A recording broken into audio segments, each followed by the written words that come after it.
Please.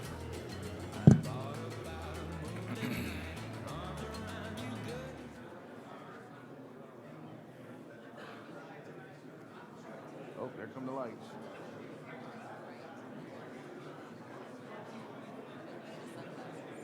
Yeah, no, that was.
They're still filing in.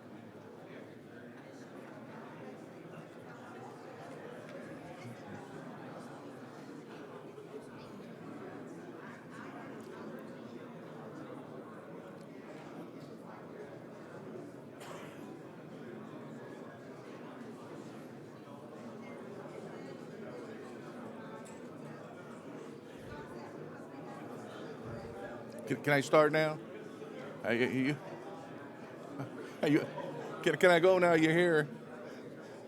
All right, good morning. We're going to go ahead and get started for today's session.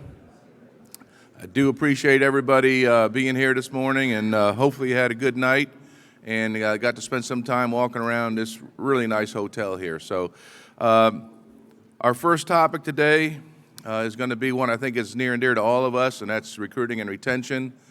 I think all of us have issues with bringing people in. It's getting harder and harder. For those who have got to 100% staffing, I think those moments are fleeting. I've yet to get there. I don't know what it's like, but this is a challenge really across the country in all professions, but especially ours. So today we have a special speaker who's going to come up and talk to us about it. He's got a connection to us and does have a connection to Virginia. He's going to explain. But I'd like to welcome Dr. Charlie Shear.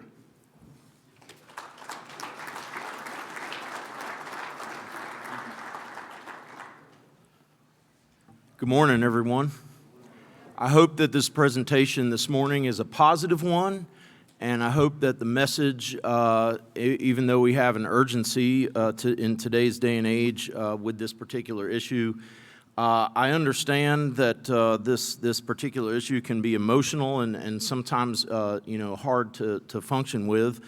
And I'm going to explain briefly the result of two studies that I conducted with my colleague Mike Rossler.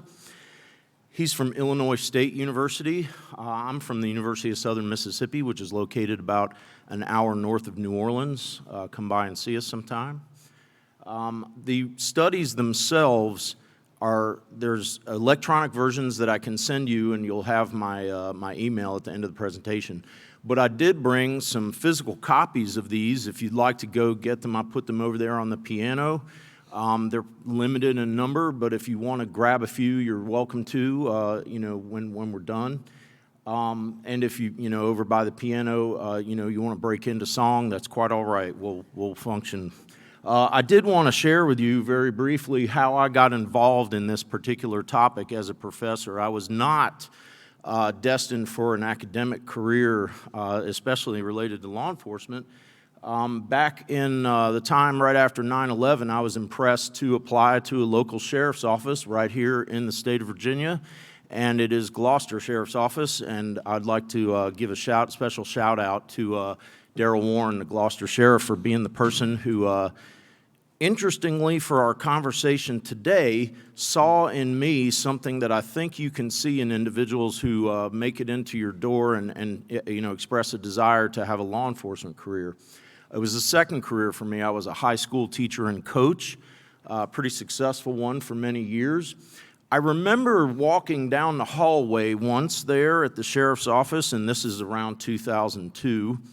And interestingly, very quickly, I was able to see how this particular issue could be a problem or a challenge for you, because I remember a major, or I believe was singing "Another One Bites the Dust." Well, there's only about half of us in the room who know what that song is, but I would like to say that immediately I thought, goodness gracious, I came here from another career and I'm fired up. What could possibly make somebody want to leave? So this is kind of, in my mind over the years. By the time the 2008 recession rolled around, I was getting my master's degree, and there was a dialogue at that time, if you remember, that there was no such thing as a recruitment crisis because we have this recession on, and everybody needs a job. We have all the applicants that we need, and now we look back on that time and we laugh. That was somewhat of a mirage, if you will. Year on year, I started seeing it progressively get worse. As I started attending police conferences nationally, I started seeing a lot more attention given to the topic, and wondered, with my colleague Mike Rossler, what we could add to this dialogue. So what we did was we started a study, the first one that you see here, which, as I said, is over there on the piano. What we did is we went to 5 different colleges nationwide. We actually sampled as many students as we could in a survey and asked them what are their fear points about entering the profession. That's going to be the part 1 of my discussion this morning. The second project we did was a retention study, and that was just completed last year, and that printout just happened about a year ago. Both of these are very unique in that we haven't really had a whole lot of studies, to my knowledge, done besides electronic surveys where you actually went to the source and you spoke to these folks. On the one hand, students interested in getting into police patrol careers, and then the other, talking directly to officers about what makes them come back to work every day. What is it about the job that pulls you in, and what could possibly push you away? So in addition to that, and also available, we did start talking about succession planning in a study where we examined sergeant training, because as related to recruitment and retention, there's the thing that there has to be something that pulls me towards this profession and towards this agency in particular. So what we did was we looked at many agencies' sergeant FTO, if you will, leadership training. And that's also a subject that I'm interested in, that we're getting into, little by little. So here's the challenge in a phrase. I think that as I studied this over and over, the overall challenge that it seems to be occurring, and I know that to a degree this is going to be very different for each of us, and I'll explain why in the next slide. The challenge is the failure to attract qualified applicants for a longitudinal career, but that phrase can be deepened at both ends. What do we mean by the failure to attract qualified applicants? Is it qualified applicants, or are you just getting people to come in the door, who may not even be qualified? They don't meet those qualifications. And what do we mean by longitudinal careers? How long is the type of career that you're seeking out of these people?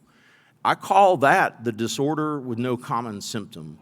What I mean by that is everybody nationwide that's experiencing a recruitment issue, challenge, problem, looks at this in a different way. Some people are getting as many applicants as they need, but only a few are qualified. There are many people who are entering the profession that seem as though, this is not something that I want to do, for an extended period of time. There are some agencies that are, clinging to 100% staffing, and others that don't even take applications because they have so many. So to me, we can't focus on a disorder without acknowledging that everybody's feeling it differently. The fact that no one's experiencing it similarly makes it hard for us to offer best practices, but I hope you get some of those today. So let's talk about the recruitment study itself. What I did was I got together with some colleagues at each one of these universities that's listed, and it was a national sample. And we physically went to each college. I had my colleague and I went there, and we surveyed. We had a physical survey that we distributed to classes, and it was a pretty lengthy survey, but the stuff that we got out of that was extremely valuable. I will admit, as I will with the retention study, that this was a little bit of a fishing expedition. We weren't really sure what we were going to find when we asked the questions that we asked of these individuals. We got about 775 responses or so, and let's see what they basically said. In doing so and in evaluating what they said, I'd like to put some sacred cows out to the pasture, so to speak. I think that there is a dialogue that has evolved in law enforcement nationwide, that there are no applicants, that people are leaving in droves. That is not universally true. It may be true to some agencies, but it's not universally true, and I do want to defend this generation by saying they are interested in law enforcement. Their interest is just as high as their disinterest if you look at this result from our study. The fact that there are just as many people interested as are disinterested should be an intriguing positive, I would hope for you, in that it doesn't seem to validate the current thought that no one wants to do this job. We did not see that at all.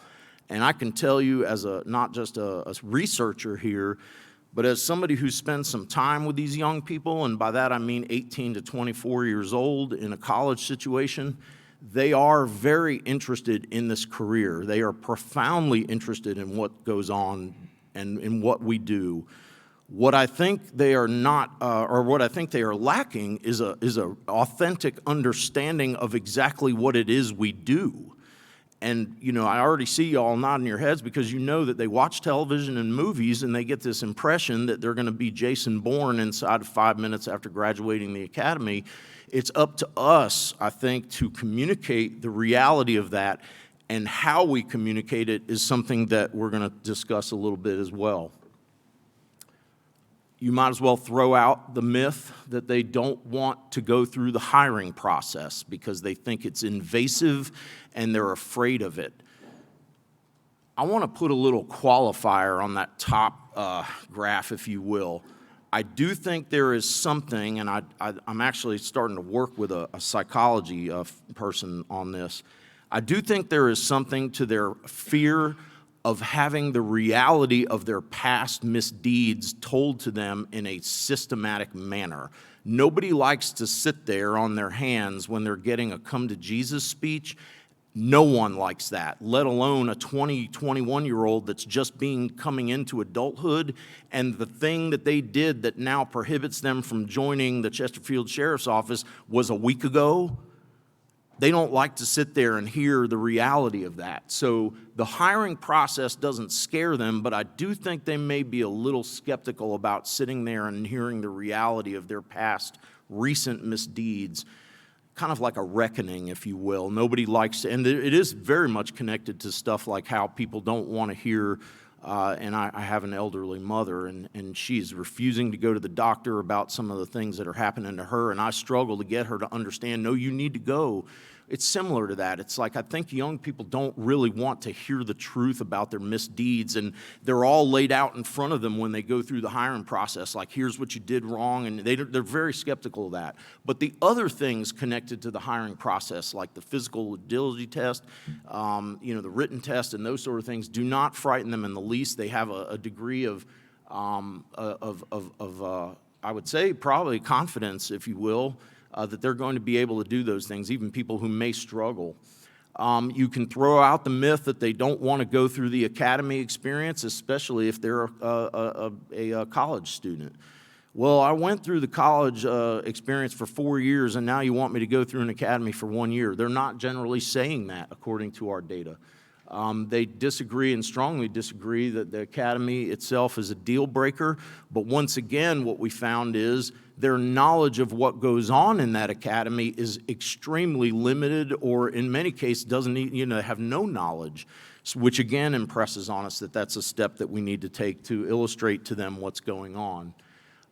Here we go at the top of this graph here with their desire to experience, if you will, training that's going to get them ready to do the sort of things that are required to be a police officer. I'm afraid of physical fighting and hand-to-hand combat. We don't see, again, this myth that this generation doesn't want to go hands-on. Again, they just need to be instructed, and this stuff is explained to them in a way that they know, exactly what that entails. There happens to be a police agency right close to our campus there on the coast of Mississippi that has a lot of very violent encounters with individuals. They're known for that. We have many students that have gone on, graduated to work there, and they come back and talk to our students about exactly what that entails in small groups and in one-on-one. So I think we can communicate exactly what's going on in that top graph, a little bit better over the course of our recruitment efforts. The second chart here is actually a little bit of, again, I think the lack of knowledge. These students and especially young people who may have a part-time job, but if they're in college, their knowledge of things like mortgage payments, interest, that sort of stuff is so limited that what I get out of that bottom graph is a tentative understanding, if anything, that the lifestyle that they seek, and there's all sorts of questions about what exactly individuals seek when they graduate from college. I mean, I remember back in when I graduated, I don't think I had it together as much as some of them do today. But they do believe, and this is actually something that's pertinent here in Virginia, especially in the sheriff context. They do believe that getting their feet on the ground after a college experience and getting a car payment, a house payment, or a rent payment is something that they can achieve, but they want a little assistance and mentoring to do so, which we'll see in a moment is very important. There it is on the bottom of this chart here. Having a mentor would make a difference in helping me choose a police patrol career. Well, that would not only make a difference in having them choose a police career, but just about any career. And there's strategies that I'll share with you that evoke that. Why it's on this slide in particular has more to do with the top two graphs. What I did here with the following questions in the study: my family would not approve of me becoming a patrol officer. My friends would not approve of me becoming a patrol officer. Look at the difference, if you will, between all of the respondents to these questions and those when we broke it down by African American candidates. Why African American candidates, young people, are expressing that their friends, family, and significant other would be disapprove of their decision to become a police or a sheriff deputy is something that would require a whole day of discussion. But I find it very interesting that this calls it upon us as a culture, as a profession, to do something a little bit different with this population of candidates than we ordinarily would do, which I'll share with you in a second. The second myth that I think we can put to the side is that we have to have a razzle-dazzle presentation for these young people when we encounter them. I am a teacher in a college there. I would compare University of Southern Mississippi to maybe an ODU or a VCU type of college. It's about that consistent with what sort of students you would get at those places. And I sit back and I watch agency after agency come in to our college, and they have flashing lights and swag and so many giveaways. And I know you all are spending gobs of money on these things. What we think that you should do is a little different. If you want to do that, I think that's important, and it has a place. The attraction of it is so strong. But they're kind of a little bit burned out on that, this generation. And I do want to say this in a friendly way. A video is something they can catch on your website. If you've got a half hour in front of a group of 21-year-olds and you waste 15 minutes showing a video, you just might want to rethink that. I'll tell you why. Another thing is disqualifiers right off the bat. That strikes a very negative tone with young people. I actually have a little bit of an uncomfortable moment here coming up where we'll talk about some of the messaging that goes on. I am not a fan of people coming into a classroom and right off the bat saying, "How many of you all want to go into law enforcement?" They're not going to raise their hand, especially African American students, especially in front of their friends. Why you go into a classroom and say that, I understand, but I think that you should just do you. You go in there and you tell them, here's what we're all about, and what's going to happen is those that are interested, which is a lot more than will raise their hand if you ask them that, will come to you after. It's just happened this week with me. I just answered an email this morning from a student who's interested in Oregon State Police. She never, ever would have been interested in Oregon State Police if not for them having been on our campus, and she saw them probably no more than about 5 minutes at a pizza party, and she never said a peep to them. I'm not really sure that you need, therefore, to give a presentation. We suggest one-on-one buddy, mentor. Hey, what's your name? Joe. Hey, Joe, my shift is having pizza tonight. Why don't you bring your girlfriend? Come on down to the station. If you had any idea what an impact that would make with a young person, it's profound. Talk to them about what they're interested in doing, and don't judge them, and this is hard for all of us in this room. They're not going to know. If they say, I want to be Jason Bourne, smile and explain to them that ain't going to happen. We talked earlier about the canine person. You know, I told them about, I had a student who was gung-ho to be a canine officer, had no idea what a canine officer did, just like dogs. And he had to have a sergeant, actually, was the person who did it. And the relationship between that sergeant and that student was really exceptional. He had to have that guy come in and kind of explain to him, you know, it doesn't work that way. Here's how you get to that position. If they're naive, understanding, false or unrealistic or misinformed, just roll with it and understand, you know, this is a 20-year-old person who gets everything they know about police, you know, from you know, a television program. Explain the career and explain why your agency is exceptional. Hey, you know, what they do over there, you know, is going to be different. What we do over here is this, this, and this. That's where branding comes in that we also discussed. So this is just a suggestion. We know that you all are spending a lot of money on these things, but we definitely think a one-on-one relationship based on the experience of doing that survey can have a profound impact on these young people. I don't know how many of you up in the upper management of your sheriff's offices think that it's acceptable to give your phone number, personal number, or whatever out to a candidate, but I had a student, and this just popped in my head, I had a student physically running to me from afar saying, I got Chief's phone number. I'll just kind of leave it at that. I see this from a different point of view than some of you do, and that just makes a lot of impact on a young person. Our project findings suggest that you tailor your effort to the individuals that you're going to be talking to. It's strange to say this, but like VCU and ODU are actually two different institutions. Know their students well enough to be able to go there and talk to them in a different manner than you would a community college. There's a different population at both, you know, destinations. So some of the things that we found to be predictors in this, you know, and this is kind of interesting because the designs of your recruitment effort that enhance these or you know, look at these predictors as something that can enhance your effort are pretty intriguing. Focusing on lifestyle expectations in your messaging, especially with women. They're going to want to know, can I have a kid and be a cop? They've never asked that question of an officer ever.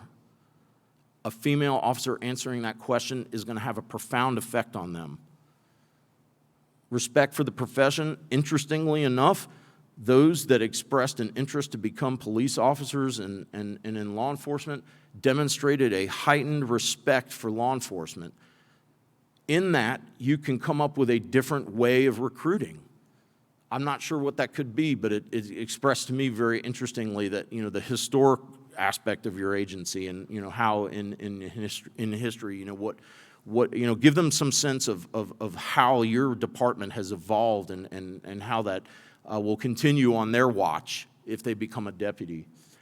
Approval from a potential candidate's social network, and we'll get into this in a minute. It's kind of, if you will, a little bit of a football coach recruiting style that's suggested by that. You know, the football coach in the living room with mom and dad and you know, the significant other, you know, here's what's going to happen with your son or daughter if they come, you know, and be a deputy. and a desire to help, of course, that being a predictor of people's interest. So any of these things, and a handful of others, but these are the main things that you can build a recruitment pitch around that are not razzle-dazzle necessarily. They're just things that I think all students, in our survey found to be, kind of interesting. I want to go back to the mentorship slide for a minute to talk specifically about women candidates. Women have a specific list of questions that they want to ask a female officer that they will not disclose to a male recruiter. And I'm not suggesting that you always send a female every time you go in to talk to a group of people, but you need to understand, from my perspective, having been in a college and dealt with many, many women that want to get into law enforcement, and in our college, our criminal justice program is 65% women. I see a lot of need for these women to have a mentor, but I don't see the interest on the part of many of the local agencies close to us to send a woman to speak to them. I don't know why that is, but I think that's something that we can take to heart when it comes to very practical considerations like, what's your policy on X, Y, and Z in your agency? Questions that they want to be that they want answered, and I'll share that with you in a moment. This is two slides back to back that I think are basically indicting us as a profession that we're not communicating. And when I say us, I mean me too, because I still have a badge. I'm a professor in Mississippi, but I still work for Lincoln County Sheriff's Office. I keep my toe in the water as much as possible because I think it's a calling. I've been into it for a while, but I'll continue to do so as much as I can.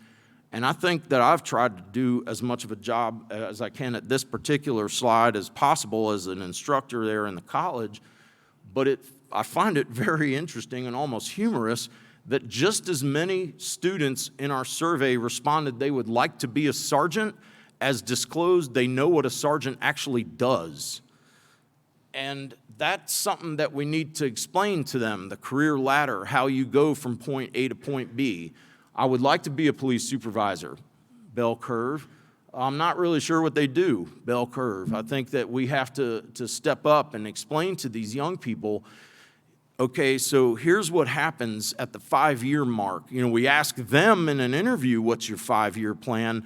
But I think we need to also help them in that pattern by saying, hey, a lieutenant does the following things.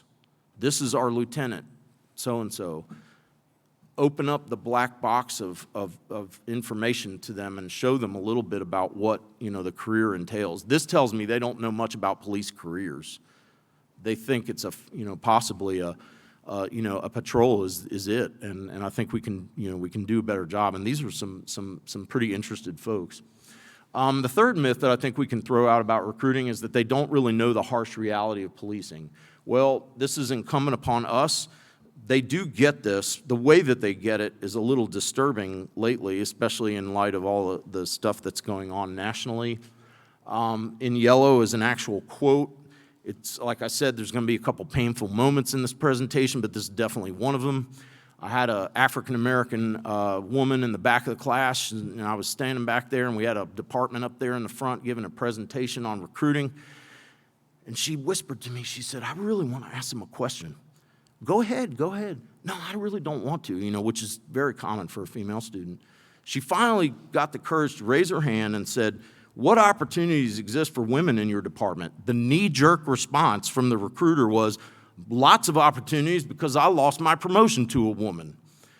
Okay, I get it, y'all, but we don't need to show the dirty dirt in such a dirty manner. And we'll get to this more in a second.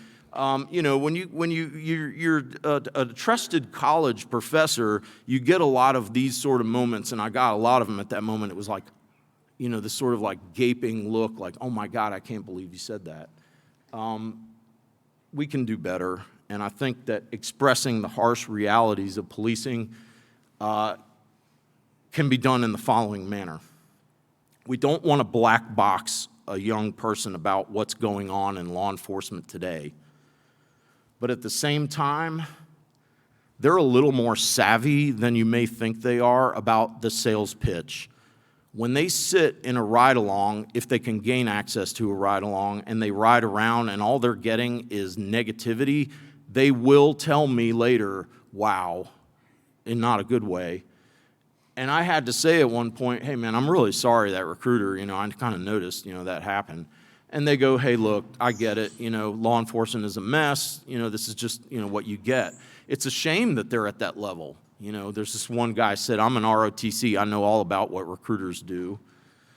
And I want to say this, that's a risk, if you will, of actually doing recruiting in a way that I personally think is successful, and that is not to have this polished recruiting division, which I'm sure many of you can't have because it's time and personnel, confining, but to have everybody in the department be a recruiter is a risk, right? You don't want like all those people who are ordinarily going to be cranky to be out there, face to face with a recruit. It's a risk. So let's, kind of think about how we can disclose this information to a young person who's interested in a career without bombarding them with the negativity that, we will discuss in a moment. The last myth that I think is important to reconsider is the fact that, and I don't know how to sort of address this because generations change so quickly. I can't even keep track of what the, signifier is these days. But I find it very interesting when we ask these young people of my generation want an immediately successful career without paying their dues. They said, yep, that's us. What do we do here? Do we say, hey, when I was 21, I had it together. I had my ducks in a row, because I know that's not true with me. They are aware of the perception of their generation as being that way, and they own it. How we deal with that is, I think, the defining issue as it pertains to this specific question. And I hope this is, like I said at the beginning, I hope that this presentation gives you some thoughts about, how you can do things, better and differently, or, maybe encounter these young people differently. But this right here suggests to me that we go ahead and meet them on this common ground and say, hey, I got you. When I graduated, I wanted to be a K-9 too. But here's what I had to do to get there, and I think you can do it. If you really want to tell the truth, I think you're going to be one of the better K-9 officers once you get, this hurdle. And have a conversation with them about where that leads. So I put together 7 quick things you can do because you don't want to come here and watch a bunch of slides on data. Here you go. By the way, this is a photo that I took of a swearing in. You want to talk about a department that does things right. This department, the guy right there, that's his kid. So he said, you want to help me swear in your daddy? Stuff like that. You want to talk about we're all a family. That brings it home, right? Stuff like that is that's not a photo op. That's some real stuff. Number 1, the first thing I would suggest you do based on our study is not confine your recruiting to a recruiting division. Have everyone be a recruiter. Send a group of deputies to a local college and say, hey, I want you to meet that new criminal justice professor over there because that person actually has some field experience, and that's going to be our buddy and partner over there. I already talked to him, and they're gung-ho for y'all to come into their 101 policing class and talk about use of force. Not give a presentation, but talk about use of force, which we'll get to in a second. I do think that your recruitment people should hopefully resemble those who you're attempting to recruit. I think that's actually, an important thing to think about. The young people in our survey did disclose that things like discussions of retirement up front seem to be a little far off for them. What they really want to know is, what is mortgage payment? How much, at what point does my take-home pay, is that going to be a struggle? Because you're talking about overtime. Does that mean that I'm not going to be able to, pay my bills? They want that sort of stuff broken down in 20-something terms if it's a 20-something candidate. By a 20-something person. Hey, I understand. I was actually, we just started a small family, and I've got a 2-year-old, and here's how we made it work. People that can identify with them are important, and I think your recruiting folks should be able to talk to them about those things. If not going to be resembling them, at least be able to talk to them about that stuff. The third thing that I suggest you do is if you send some people to a college, don't go there with the impetus to make a presentation. Go there to talk to them about what's policing all about. Try and find a college or university or some program close by where you're going to have an audience, and you're not just going to be in the room to put out a recruiting presentation. The key is to say something like this, and we have this here where I work. Okay, so today in Policing 101, we're talking about use of force, and I invited, Deputy Jones in here. So Deputy Jones, tell me, let's talk about use of force. Every student in that room is not looking at Deputy Jones from a use of force lecture perspective. They're probably thinking, wow, this department came all the way over here to talk to us. This is pretty interesting. Frank talk, open-ended relationship building. That's, to me, a real key to this relationship that you want to build. And consider that there's more than just that person right there in the room. This is a $10 picture. If you leave today, please reflect on this picture and say, wow, that was pretty cool. This woman came into class. She had no desire to be a recruiter. She wasn't there to recruit. She came in to talk about policing and a Policing 101. When I said, everybody, we're going to take a 5-minute break, look what the women in the class did. This is unstaged. They bombarded her. And what are they talking about? Jobs, recruiting, the promotional process? No. They want to know, who did your hair? Where do I go? This is the sort of moment that, and I want to say, I know each one of these female students in this picture, and actually all but one student in that picture, including those gentlemen that are sitting in the background looking at ESPN on their phone, because they weren't a part of this. See what I mean? Those dudes are not a part of this party. They weren't invited. Everybody in that picture is in law enforcement minus one person right now. I could tell you the agencies they're with. It's amazing to me how she walked in that room, and just one time, it just set off this cascade of interest. And then the word recruit and the word application never passed anybody's lips. This was a unscripted hang out with us moment, and that's gold. If you can. So this is that interleaving. Number 4, if you're a family, look at this. That's a family. Then walk the walk, and I'll tell you how this is a cliche that we say. I want you all to understand that, and I know it's probably true here in Virginia, but in Mississippi, we have a lot of students in our college that are really struggling in life. Some that are gone through, living hell to get where they are. And I know a few of them in particular very personally. And this particular student, Mitchell False, he used to come with me, and locally, he'd be there, when I'm presenting, so he'd tell his side of the story. His mother had cancer. He went to take a physical agility test. While he's out taking the physical agility test, the chief of that department saw him and said, oh, that's Mitchell False. That's the guy with that mother. And I guess like a sergeant or somebody said, yeah, his mom's in the car waiting for him to finish up. That chief went over and hung out with the mother, took her around the department. She was used to sitting in the car, just being on the phone. When Mitchell found out that chief hung out with his mom, that was all he needed to know, and he's been there now probably 3 years and wants a future in that department. Little things, little gestures that mean a lot, or have an impact on a young person. Remember, it's that one-on-one. Distinguish between the dissemination of selection criteria and recruiting. Okay, I said there was going to be something painful. I took the name of the agency out. I got this 5 years ago, and I did not take it to the copier to make it look worse. It actually arrived in my inbox like this. Now, I want to say, I understand, there's, no disrespect to anybody, but this sort of thing can't fly in 20 whatever. We've got to just bring it up, several notches. And, I want to imitate, I talk about Fort Worth a lot. Fort Worth is a department there in Texas that's come a long way. And I want to just look, this sort of, without even getting into what's on this piece of paper, this is something that probably belongs on a tab on a website. But they were handing this out to our students, and I thought, man, that's going to be really difficult to get any interest. So I don't want to take credit for their viral video, But we didn't know they were actually in the audience one time that we showed this, and people were looking at it like, good grief. And the dude from Fort Worth came up to me after, and he's like, hey, man, you were poking fun at we spent a lot of time on that. I get it.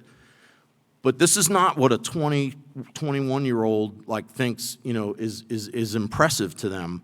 And this sort of information, like I said, is selection criteria that can be disclosed at a time that's different from the first encounter you have with them. If they're interested in seeing the disqualifiers, direct them to your website and say, yeah, we can talk about that. Is there anything specific? And in one-on-one, you're talking to them like this, that you want to talk about, and it'll come forth. I have a lot of students that really don't even talk to me about those things. They say, I really need to talk to somebody over there about, something that's going on. Like I said, it's that reckoning that they may not, particularly like. This is the second to last.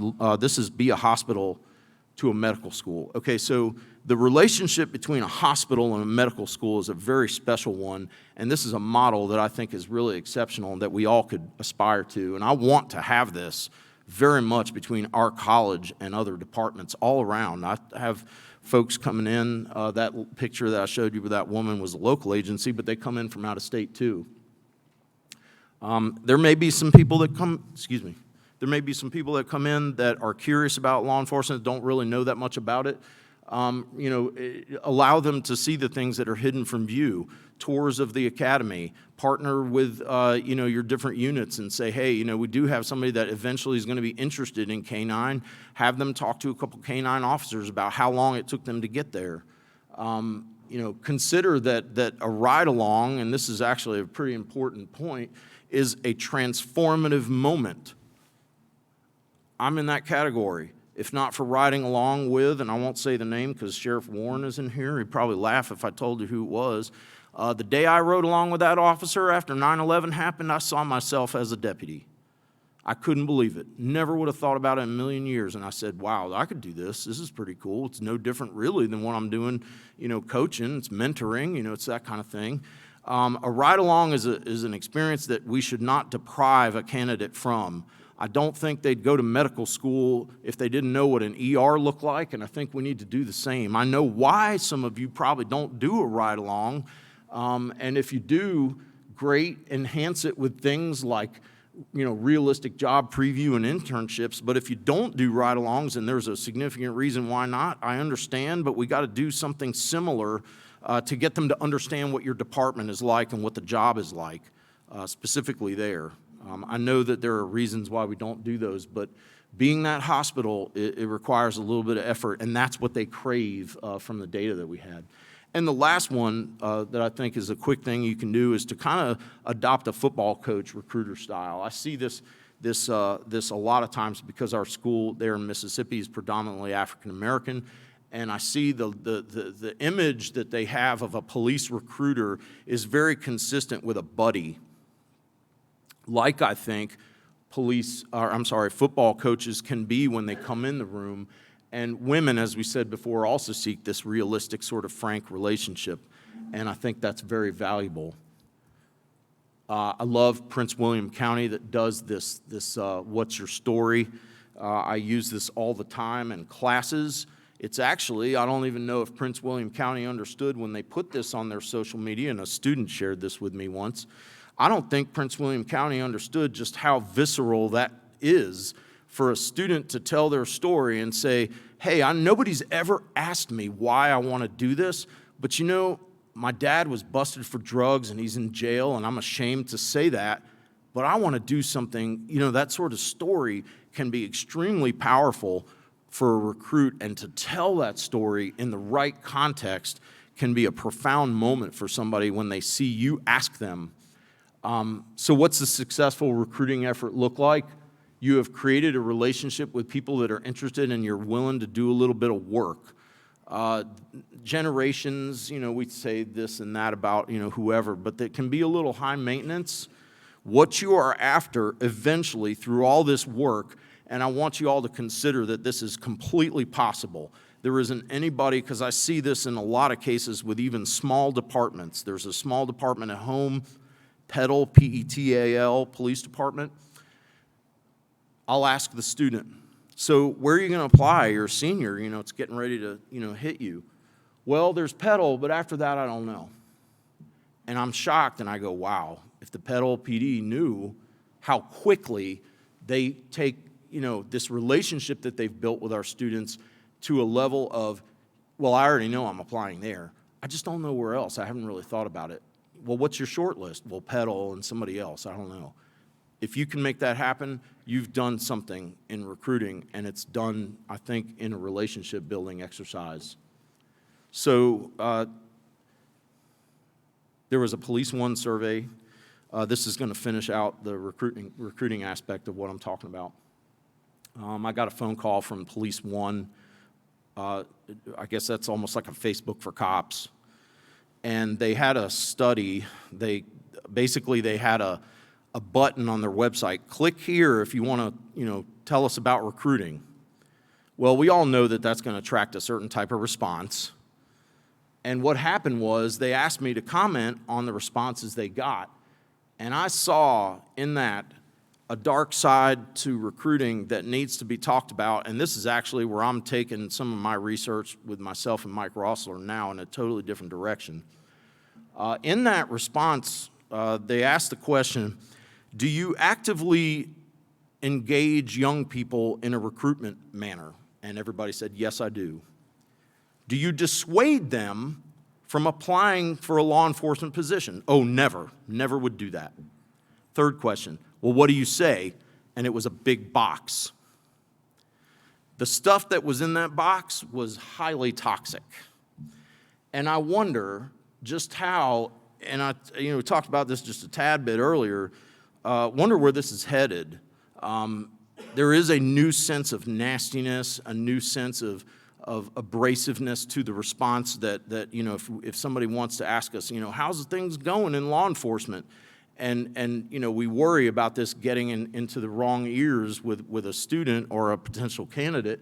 Well, this is a reality because Mark DuPont from the National Maritime Law Enforcement Academy wrote about it 5 years ago, and that's before it really started to reach the fever pitch that it is now. And he asked the question in his article, is it really them or is it us? Are we kind of, part of the problem when we get somebody in the car and we're riding them around? So tell me about this, what do you do? Oh, man, you don't want this. And trust me, it was that and more. The title of the article that I wrote for Police One, the column there is, they're going to ruin their life. And I can't imagine somebody sending that message in law enforcement, but then again, I can. Because I understand that the experience that we'll share in a little bit from Portland, Oregon, being an exceptional one, we are taking a little bit of a beating. However, and I put this up here as a joke because I teach college,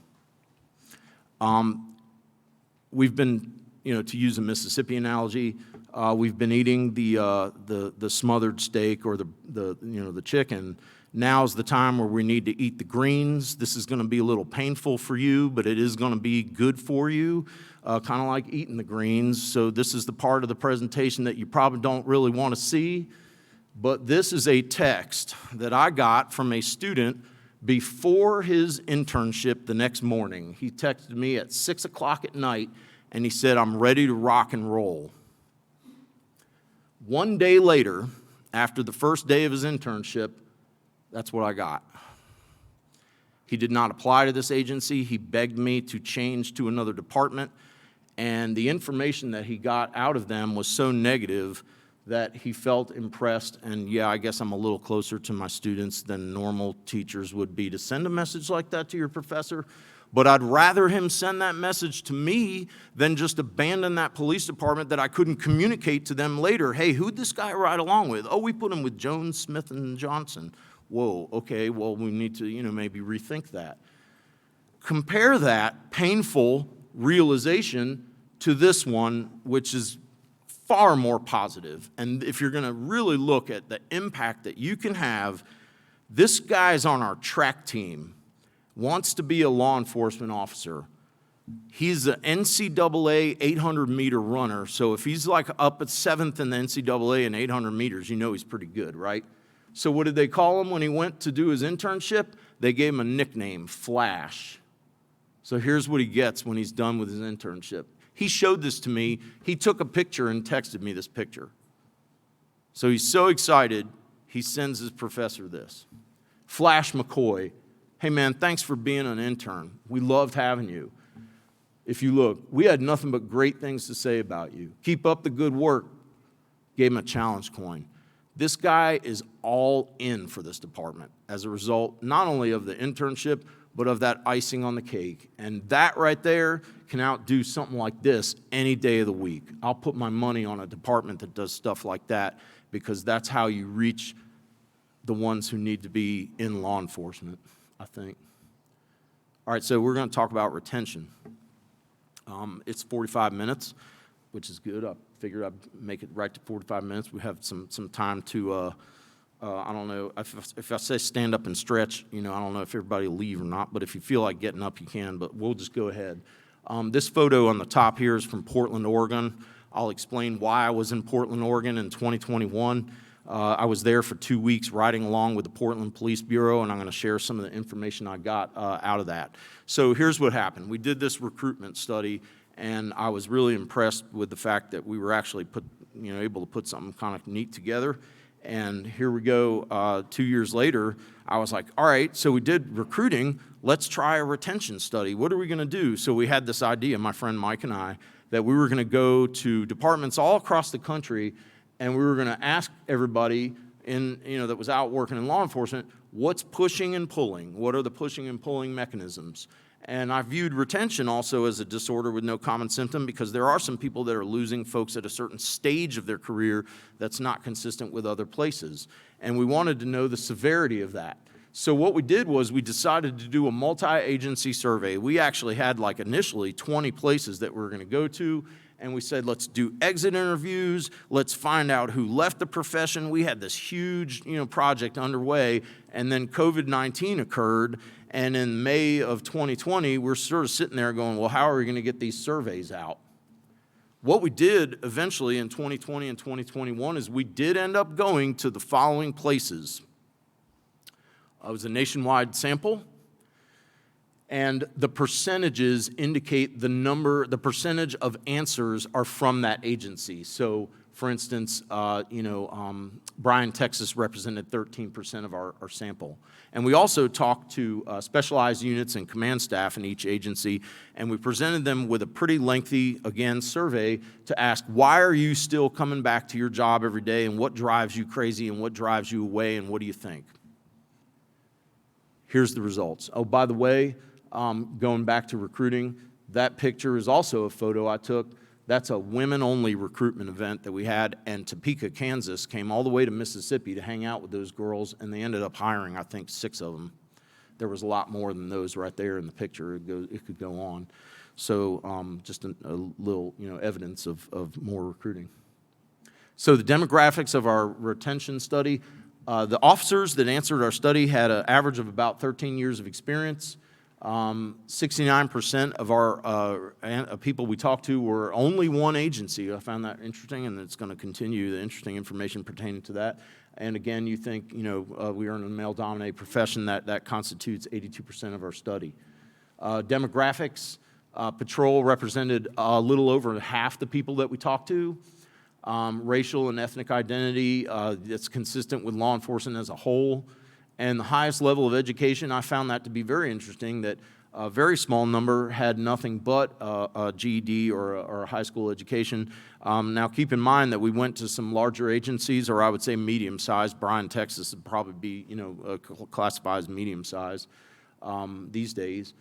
So these are pretty typical. The sample was consistent with what you would see law enforcement-wise, I believe. I am actively seeking work outside of policing. Not yet 20%. That includes people who are retiring. Okay, so including retirees, I really don't know how you all interpret that figure. I personally was a little surprised that it wasn't higher because of all the stuff you hear about people leaving in droves and yada yada. And that didn't suggest to me that people are active. If you're actively seeking work, that's different than, I'm contemplating it, which was just a tad higher. I think everybody contemplates, doing something, but actively seeking, I'm in the process of leaving, including those who retire, was not even 20%. I'm actively seeking work in another law enforcement agency was, I'd say, surprisingly low compared to, in this day and age where we see people poaching and the ability of people to hop from one place to another for, not even just a little over 5% to say that they are actively seeking, to jump to another agency seem to be somewhat low. So in the model that we created to answer the question, why are people leaving, it was, again, a fishing expedition of sorts, and here's what we did. We tried to break down morale into all sorts of small bites and try and find out what aspects of morale constituted reasons for people to outright leave. So this is one figure that we came up with, one model that we came up with, which we had to improve upon, and I'll get to that in a second. The only thing up here, and we had universal, this is typical for many careers, and then police-specific things that kind of pinged in our data analysis. The only thing that demonstrated to us there was no consistent effect on people saying they were going to leave was the fact that there was job danger.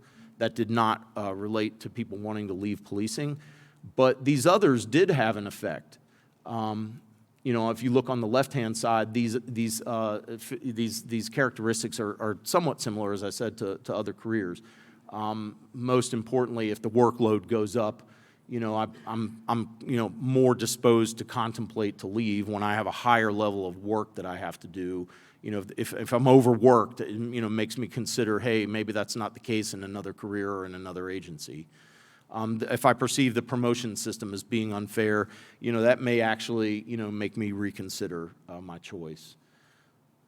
And then on the other side, things like fear of being sued, there's a scientific phrase for that. I think it's litigiophobia, fear of lawsuits.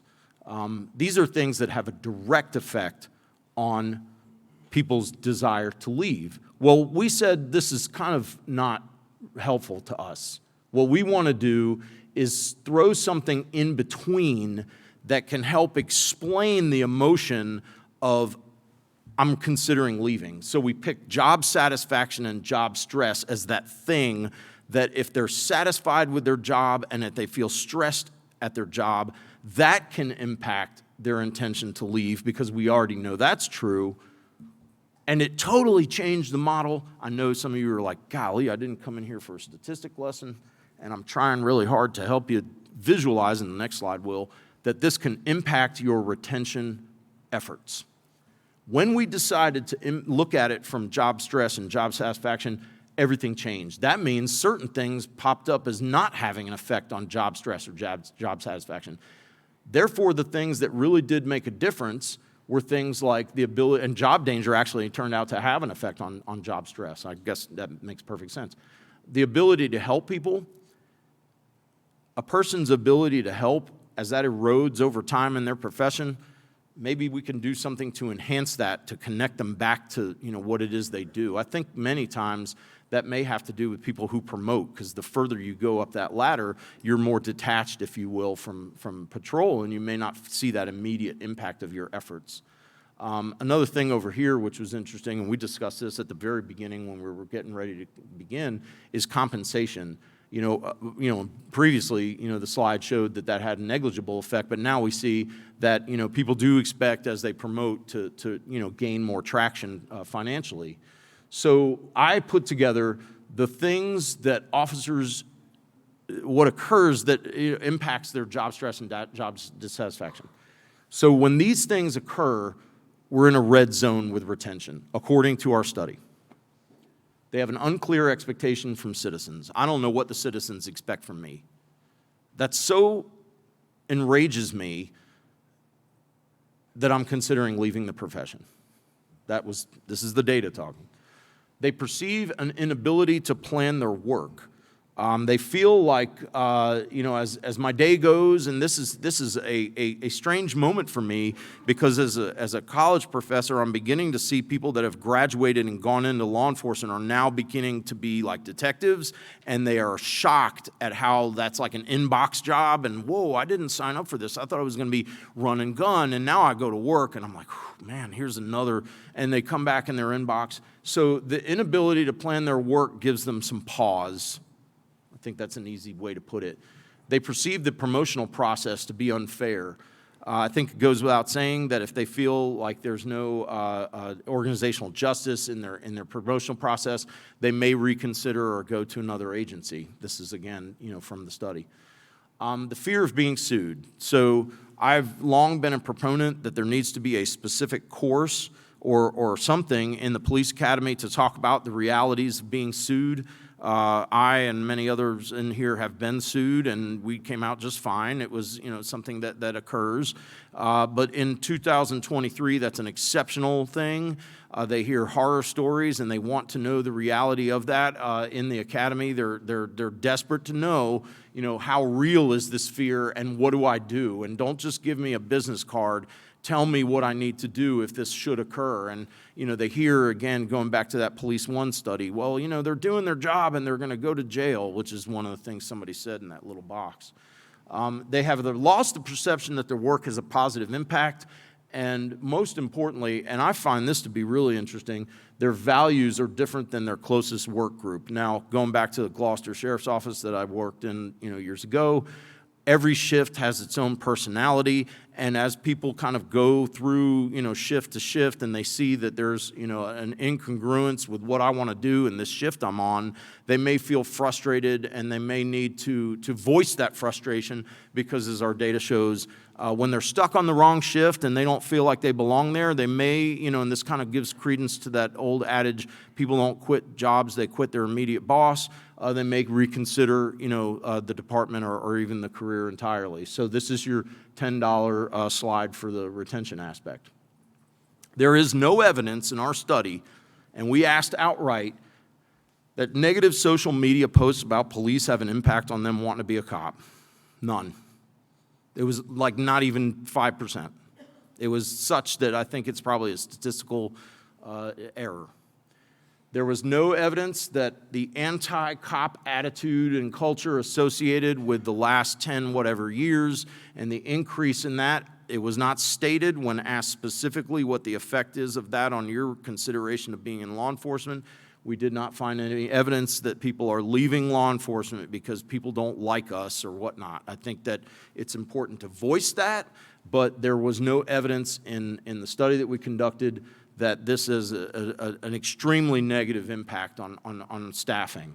COVID, though, we did ask some COVID questions, and they did have some concerns about their safety on the job, but they generally said, I feel safe during this pandemic and following the pandemic, and I think our department did at least as good as they could, and they were not leaving law enforcement specifically because of the risk of the pandemic.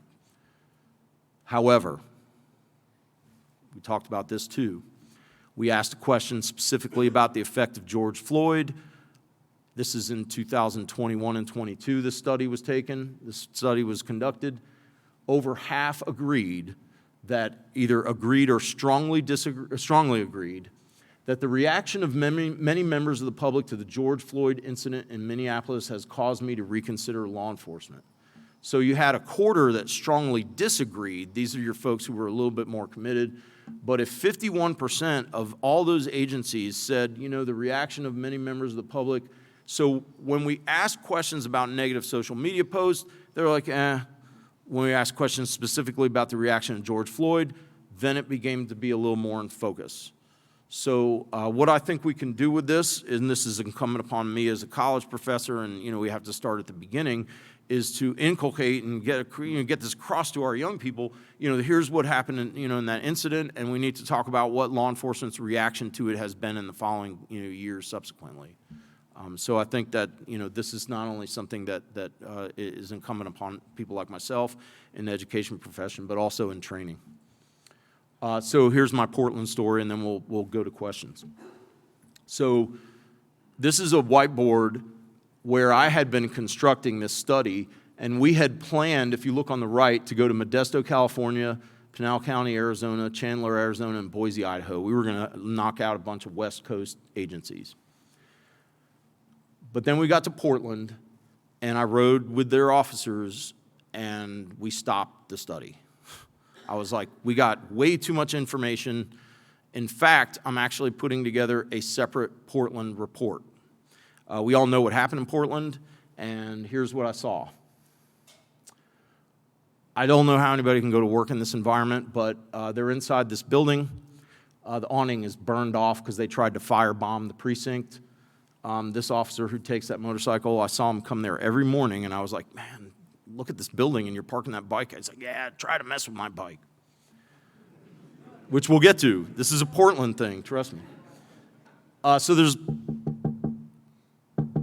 open up the door. They open the door, crack it, and say, what can I do? Yeah, I'm having a problem in my house. I need help. They give them a pamphlet, and unless it's a serious crime, they pretty much sent them to another resource. Very rarely were public allowed inside the building. When they were, that's their lobby, so they're still on the other side of that front door, a lobby with glass. So this is, a case situation where they're bombarded. I took this picture to show that on the left, I was told by an officer that this happens every morning.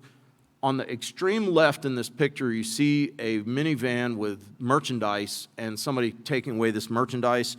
I was told that every morning, early in the morning, this van goes around to these camps, if you will, and the merchandise is stolen because of mobs that run into suburban stores. And I think we've all heard this is happening in Portland and Seattle. A lot of these big box stores are shutting down because they can't stop these mobs from going in, taking a bunch of merchandise and running out. So how they do their distribution, and I guess they feel like, they're stealing from the rich, giving to the poor, is they're handing out this stolen merchandise every morning under the cover of darkness to these protesters, and that was just something that I was shown.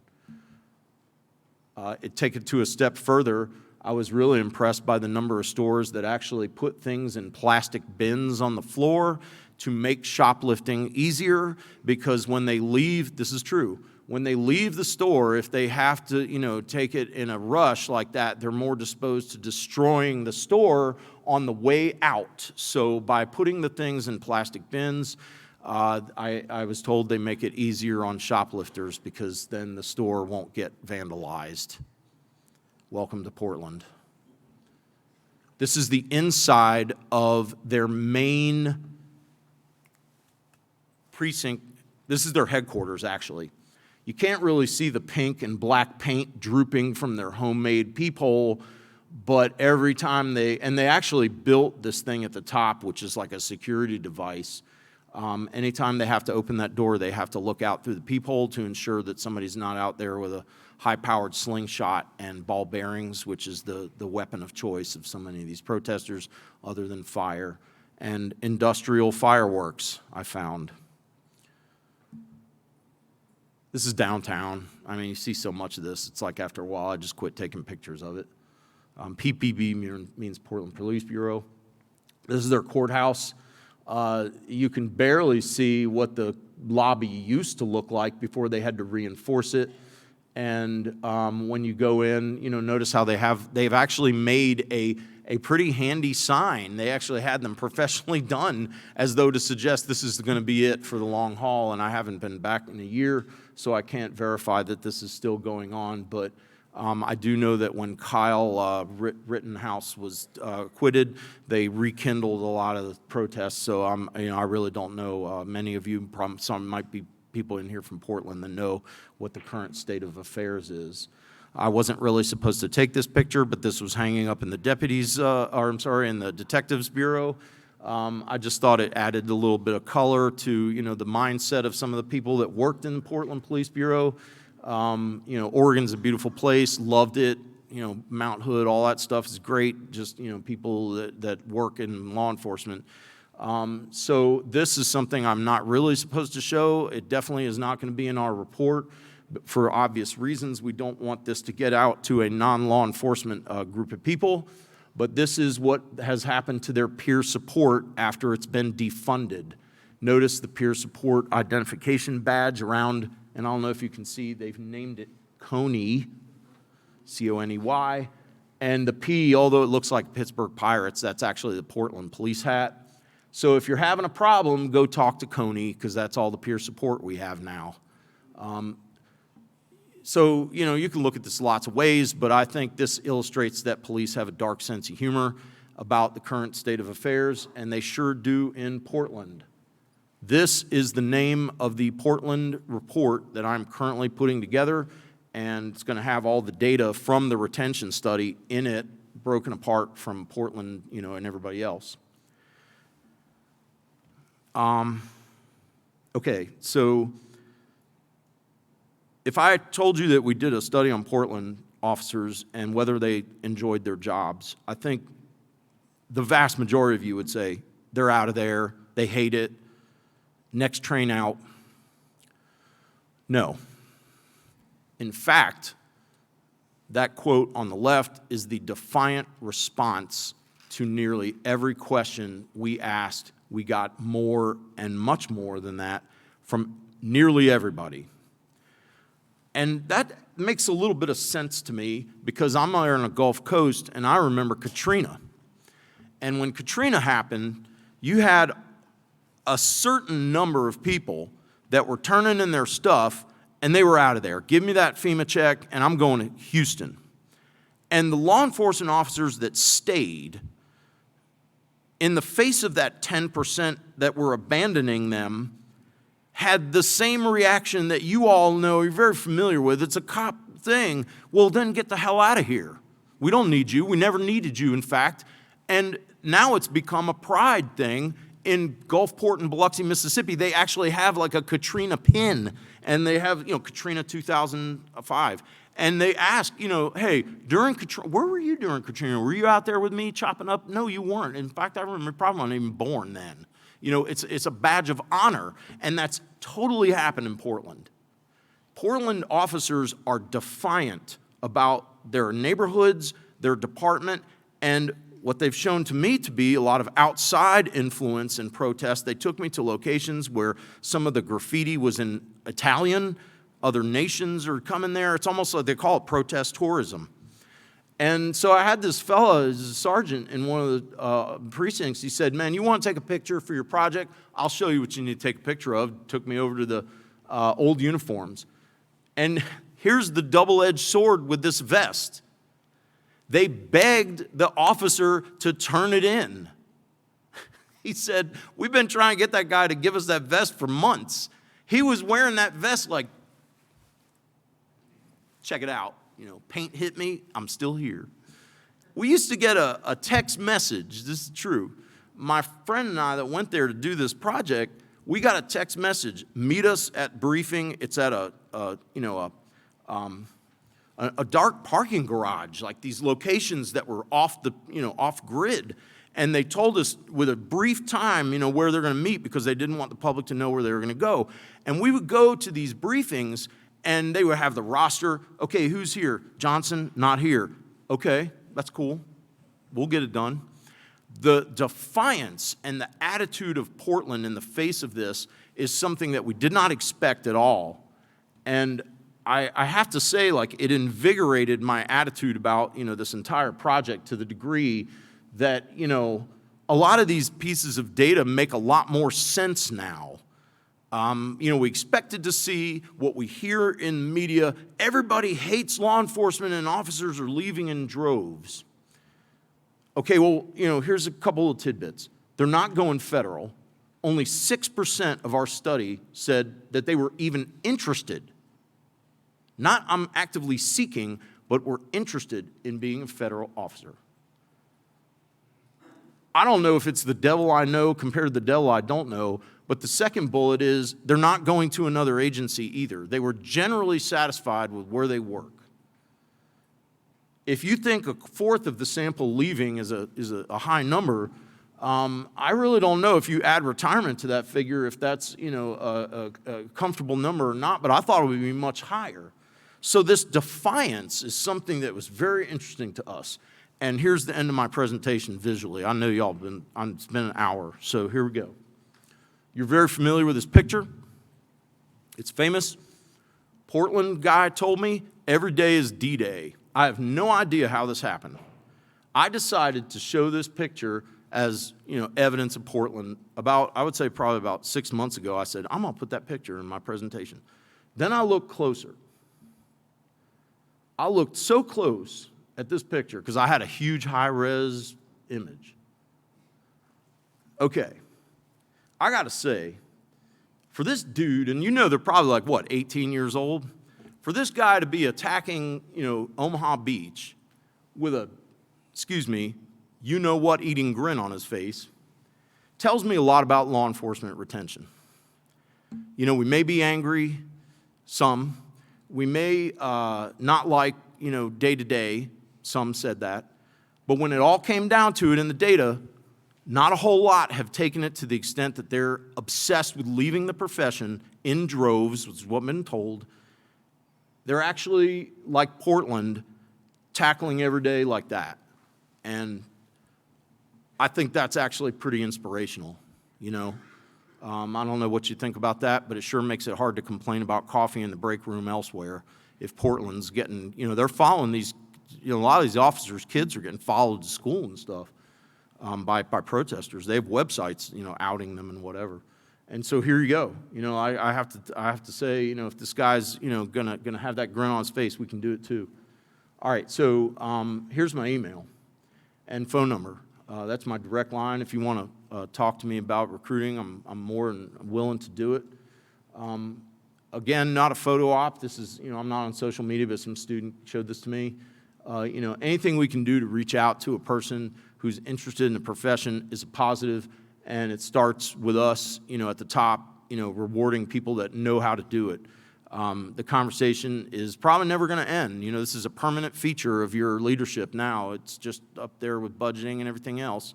We have to have a recruitment meeting in addition to the budgeting meeting. So I thought maybe you'd get some positives out of this presentation. I sure hope you did. And I have to say I'm extremely humbled by the opportunity to come here and talk to y'all, considering I was underneath you, 10 years ago, doing the deputy work, and here I am talking to you. So I can't tell you how much that means to me. And if you want a copy of these, there's a limited number over there on that piano. And I guess now we could open up to any questions you have. All your slides are on the app. Yeah, and then if you look on my app, their app, my slides are on it if you want to look at it. Including those pictures if you want to tell them. Oh, sure. If you want to look at those pictures, they're there. Portland's pretty open about what took place there. Anybody have a question or two? All right, lunch. No questions, so, okay. Coffee break.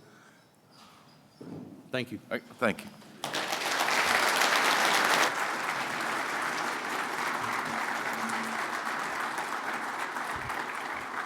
And we are getting ready to take a break, and I'm sure you're going to stay up here for a couple minutes if anybody has those questions to ask him. All the slides he showed are on the app. They're available as all presentations are, including those photographs. Just ask that you be cautious about sharing those photographs beyond here. We are getting ready to take a break. We are going to come back at 10:30. From that break, please be prompt in coming back. Dr. O with Medico is here. Good to see you, sir, and appreciate all your sponsorship every year for these conferences. I know you're sponsoring lunch today, so thank you and Medico for all that. So if you would come back at 10:30, we'll pick up our session there. Thank you.